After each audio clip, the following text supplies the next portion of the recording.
नमस्कार दोस्तों, मैं धर्मेंद्र जोशी आप सबका स्वागत करता हूं।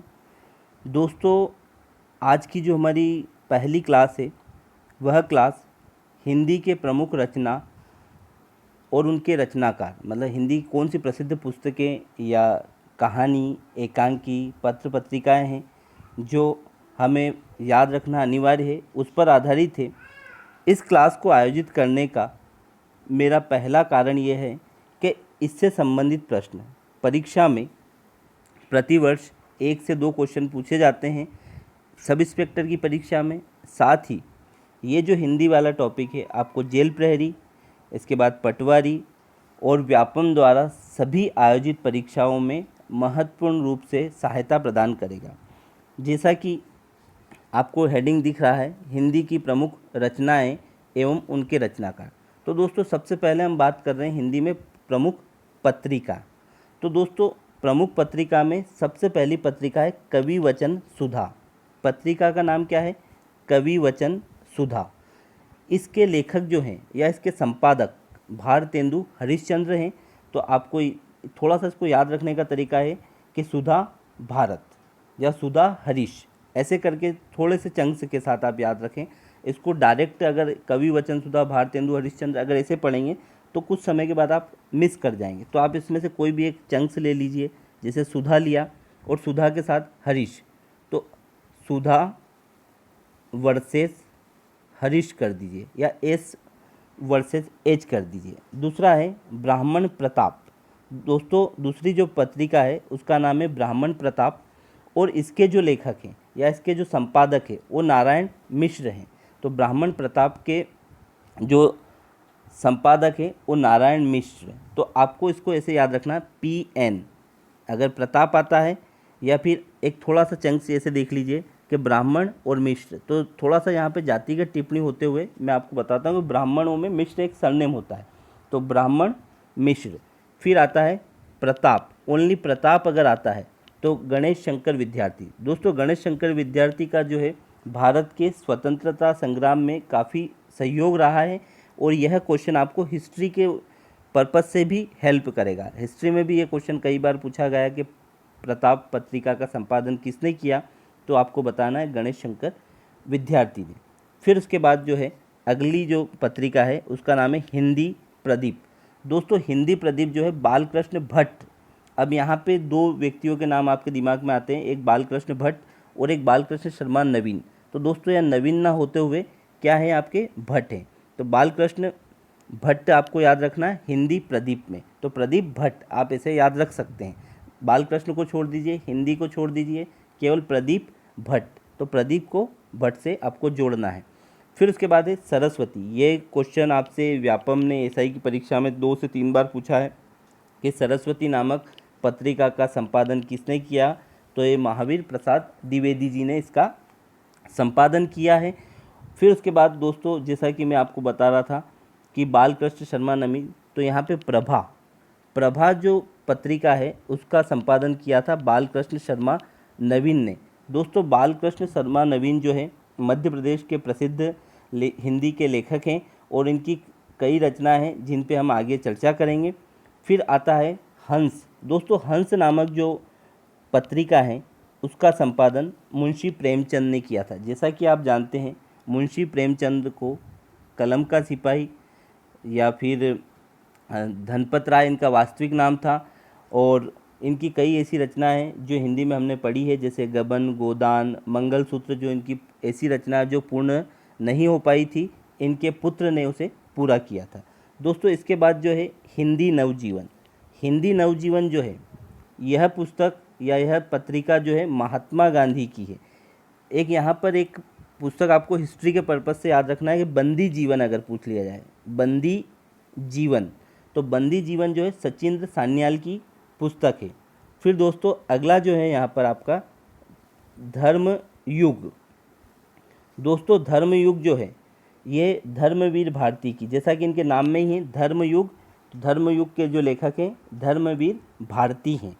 धर्मवीर भारती हिंदी भाषा के प्रसिद्ध लेखक एवं कवि रहे हैं और इन्होंने धर्मयुग नामक पत्रिका का संपादन किया है। तो आपको ये याद रखना, धर्मयुग, धर्मवीर भारती। फिर दोस्तों सबसे महत्वपूर्ण और एग्ज़ाम में पूछा गया प्रश्न कर्मवीर। दोस्तों कर्मवीर जो पत्रिका है इसका संपादन माखनलाल चतुर्वेदी ने किया था। जैसा कि आप सब जानते हैं माखनलाल चतुर्वेदी की प्रसिद्ध रचना पुष्प की अभिलाषा भी है, और माखनलाल चतुर्वेदी का जन्म मध्य प्रदेश के होशंगाबाद ज़िले में हुआ था, और इनकी कर्मस्थली जो है वो खंडवा को माना गया है। मतलब खंडवा में इन्होंने सारे के सारे अपने कविता से संबंधित कार्यों को संपादित किया है। और इन्होंने जो है कई ऐसी रचनाएं लिखी हैं आज़ादी के दौरान जिससे लोगों में जोश भरा है, और वीर रस में इन्होंने कई रचनाएं लिखी है। फिर अगला नाम आता है, अगली पत्रिका है इंडिया टुडे, जिससे आप सभी भली भांति परिचित हैं। वर्तमान में इंडिया टुडे जो है एक ज़्यादा रिक्वायरमेंट वाली पत्रिका है, और इसके लेखक प्रभु चावला, जिसके बारे में आप अच्छे से जानते हैं। दोस्तों इसके बाद जो अगला हमारा पॉइंट है वो है काव्य शास्त्री ग्रंथ। इसका मतलब ये है कि काव्य में कौन कौन से ग्रंथ हैं या काव्य से जुड़े हुए प्रमुख ग्रंथ कौन से हैं। तो दोस्तों इन ग्रंथों में अगर हम बात करें तो सबसे पहले आता है आपका नाट्यशास्त्र। दोस्तों नाट्यशास्त्र जो है वो भरत मुनि का है, और यह संस्कृत में लिखा गया है। संस्कृत में लिखा गया ग्रंथ है, और इसके लेखक जो हैं भरत मुनि हैं।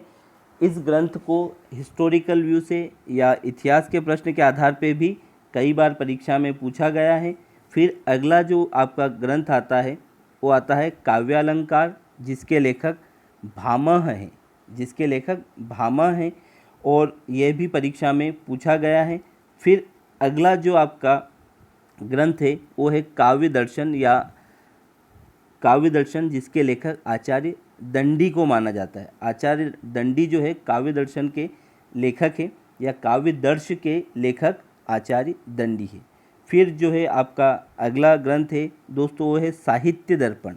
साहित्य दर्पण जो है विश्वनाथ प्रताप के द्वारा लिखा गया ग्रंथ है साहित्य दर्पण। तो इसको आप अगर याद रखें कि विश्व और साहित्य, तो विश्व साहित्य के साथ इसको आप याद रख सकते हैं। याद रखने का जो सबसे बेहतर तरीका दोस्तों वो ये है कि आप चंक्स बनाएं। चंक्स बनाने का मतलब ये है कि आप दो चीज़ों को आपस में जोड़ लें, जैसे साहित्य विश्व या विश्व साहित्य, ऐसा करके यहाँ पे मान लो मैं बता देता हूँ आपको, ऐसा लिख लीजिए। आप एक कॉपी ज़रूर लेके बैठें, विश्व साहित्य, जिसमें कि आप आपके स्वयं के चंक्स बनाते जाएं, विश्व साहित्य। फिर जो है अगला आपका ग्रंथ है वो है कवि प्रिया और रसिक प्रिया। दोस्तों कवि प्रिया और रसिक प्रिया जो है केशवदास की प्रसिद्ध रचना है।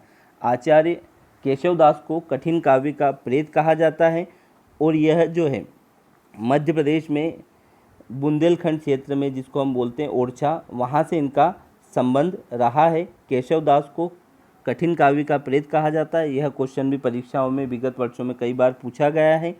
फिर उसके बाद है काव्य निर्णय। दोस्तों काव्य निर्णय जो है इसके लेखक भिखारी दास हैं, और इन्हें भोजपुरी का शेक्सपियर कहते हैं। शेक्सपियर कहा जाता है, और यह भोजपुरी भाषा के एक प्रसिद्ध लेखक हैं। फिर इसके बाद आता है आपका रस कलश।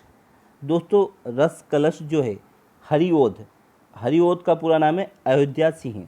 तो अयोध्या सिंह की प्रसिद्ध रचना है रस कलश। उसके बाद नाटक आता है। अगर नाटक नामक अगर आपसे ग्रंथ पूछा जाता है तो इसके लेखक है भारतेंदु हरिश्चंद्र। दोस्तों भारतेंदु हरिश्चंद्र आधुनिक हिंदी के एक प्रसिद्ध लेखक है, या इनको हम कह सकते हैं कि आधुनिक हिंदी के जनक हम इनको मान सकते हैं।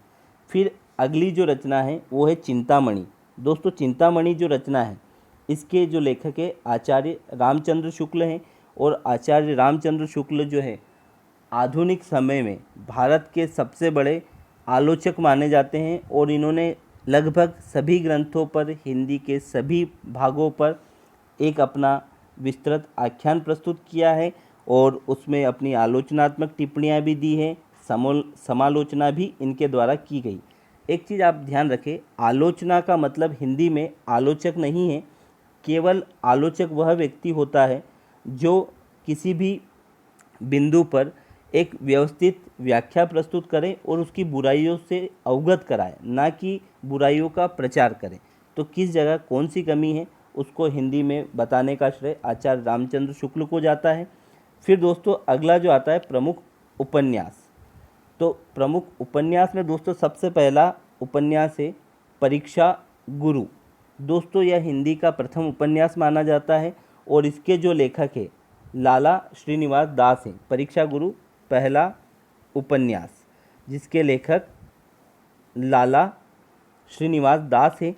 फिर बात करते हैं अगला जो है चंद्रकांता। दोस्तों चंद्रकांता जैसा कि आपको एक नाटक याद होगा, पहले दूरदर्शन पे आता था, अब जी टीवी पे आता है, भूतनाथ, काजल की कोठरी। तो ये तीनों जैसे चंद्रकांता, भूतनाथ और काजल की कोठरी, तो इसको आप ऐसे याद रख सकते हैं KBC। अब KBC में क्या होगा आपका, K से काजल, B से भूतनाथ और C से चंद्रकांता। तो चंद्रकांता, भूतनाथ, काजल की कोठरी किसकी है, देवकीनंदन खत्री के ये प्रसिद्ध उपन्यास है या इनकी रचना है। आप अगर इसको उपन्यास के रूप में नहीं याद रखें तो भी कोई दिक्कत नहीं, आपको केवल ऐसे याद रखना है कि यह रचना किसकी है। चंद्रकांता से क्वेश्चन कई बार व्यापम ने पूछा है। इसके अलावा सीटेट जो संबंधित एग्ज़ाम है या अदर स्टेट में जो एग्ज़ाम होती है उसमें चंद्रकांता का प्रश्न पूछा गया है। इसके बाद भूतनाथ, इससे भी क्वेश्चन आया, और काजल की कोठरी इनका प्रसिद्ध उपन्यास है देवकीनंदन खत्री का। दोस्तों अगला जो ग्रंथ है या उपन्यास है उसका नाम है नूरजहाँ। दोस्तों नूरजहाँ जो है गंगा प्रसाद गुप्त की प्रसिद्ध रचना है। और नूरजहाँ को आप जैसे जानते हैं कि यह इतिहास में प्रसिद्ध एक बेगम रही हैं। और नूरजहाँ के बारे में एक फैक्ट आपको और याद रखना है कि नूरजहाँ प्रजाति का आम भारत में सबसे प्रसिद्ध आमों में से एक माना जाता है। फिर उसके बाद अगली जो रचना है उसमें है ठेठ हिंदी का ठाठ।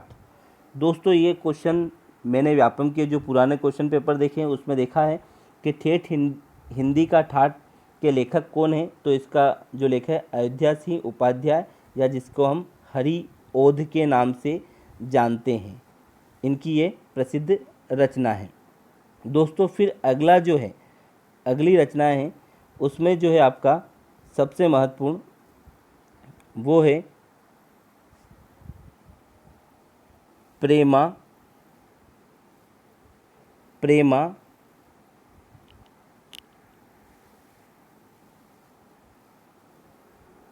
रूठी रानी, सेवा सदन, रंगभूमि, कायाकल्प, गोदान, गबन, कर्मभूमि, मंगलसूत्र और निर्मला। दोस्तों यह रचनाएं जो हैं इस सारी की सारी मुंशी प्रेमचंद की है। इसमें आपको एक चीज़ ध्यान रखना है कि यहाँ पर जो है एक तो प्रेमा और एक रूठी रानी, ये दो ऐसे इनके उपन्यास है जिनको हम याद नहीं रखते या जो हमारी जानकारी में नहीं। इसके अलावा जिनसे आप परिचित है जैसे रंगभूमि है, गोदान है, गबन है, मंगलसूत्र है, कर्मभूमि है, निर्मला है, सेवा सदन है, कायाकल्प है, इनसे आप भली भांति परिचित है। तो यहाँ पर आपको ध्यान रखना है कि मुंशी प्रेमचंद की ये रचना है जिसमें मंगलसूत्र के बारे में, जैसा मैंने आपको पहले बताया था कि यह इनकी रचना है जो अपूर्ण रही है और मंगलसूत्र को इनके पुत्र ने पूरा किया था।